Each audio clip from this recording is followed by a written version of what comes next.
We're starting today with some sad news. Country music star Toby Keith has died at the age of 62 following a battle with stomach cancer.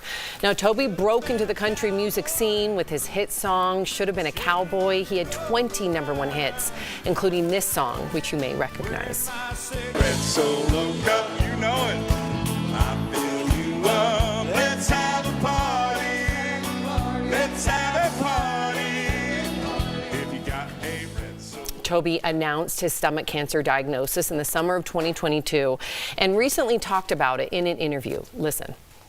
This is a roller coaster, and it takes a little while to get your brain wrapped around it, and then you get to a point where you just say, hey, this is what I do, and you can't let it define, your future. Oof. All right. Well, here to talk to us all about this and some other big health headlines, we've got our very own Dr. Coley. Thank you so much for being here, Dr. Coley. So let's talk about stomach cancer in terms of why is it so dangerous if it isn't caught early? That is really the challenge, that early in the course of the disease, we don't have symptoms. So oftentimes this cancer is only diagnosed when it's very advanced. And if you think about the stomach, it's a hollow organ. It's designed to hold food.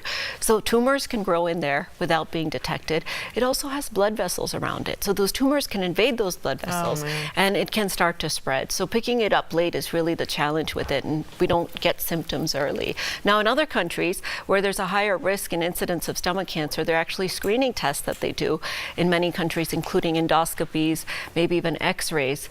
But what we're working on, which I'm hoping really comes through, is a blood test potentially to screen for biomarkers that the cancer might release into the bloodstream.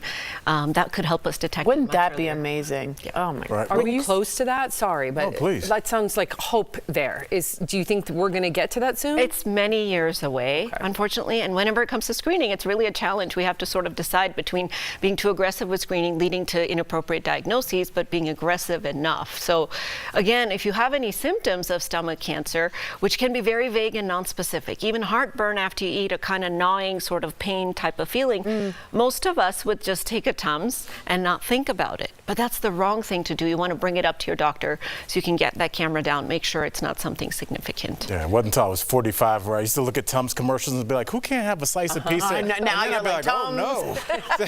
Yeah, so I definitely get it. And I like the direction that medicine is going in terms of we're talking about preventative medicine, your diet, making sure everything's together.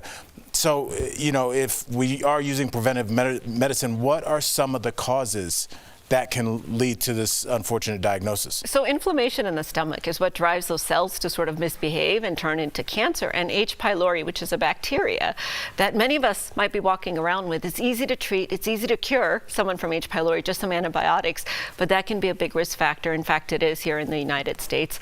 Any toxins that our stomach is exposed to. So I'm thinking cigarette smoke and alcohol. We drink a slug of alcohol, it goes directly to our stomach, it can cause damage to those cells. There can be genetic risk factors, of course, as well.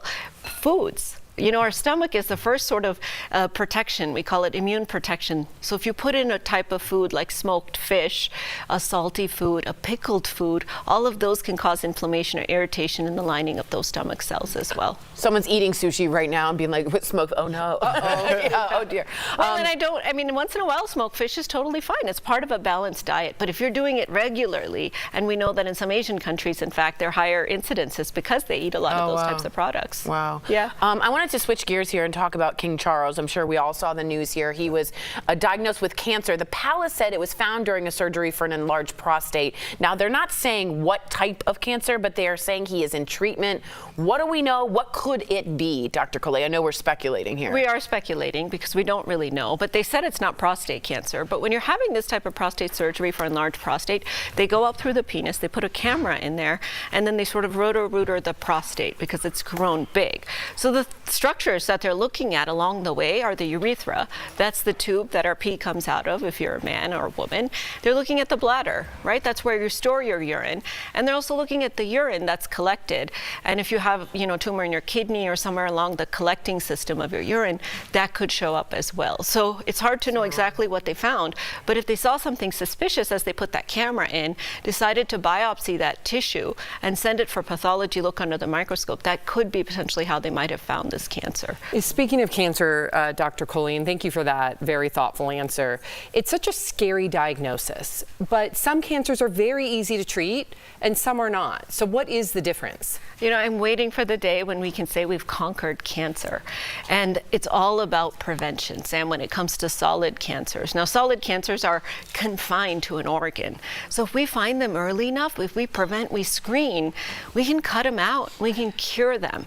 On the other hand, liquid cancers like leukemia, lymphoma, those are not confined to an organ. So it's more about the cancer in that case, what type of cancer you got, less necessarily about when you caught it. But with the solid cancers, I can't emphasize enough, and I hope that our kids or grandkids can see the day one day when we can say we've conquered cancer, because we know how to look for it, whether it's through blood tests or imaging tests or just changing our lifestyle to prevent the risk factors. Just really quickly, I know we're short on time. Can you just ask your doctor, I would like a colonoscopy, I would like an endoscopy, even if they haven't suggested it? You know, a lot of times doctors have so much on their plate that you bringing up and saying, I'm worried about my risk of cancer, puts it to the forefront for the doctor. And they're not going to do it if it's not indicated. But if you're the right age group, it could be that that day they're taking care of 50 other patients. They forgot to ask you about your cancer screening. So I love that idea of you being proactive about it, just like with heart disease and your cholesterol and all your other blood tests. She loved my idea. Yeah.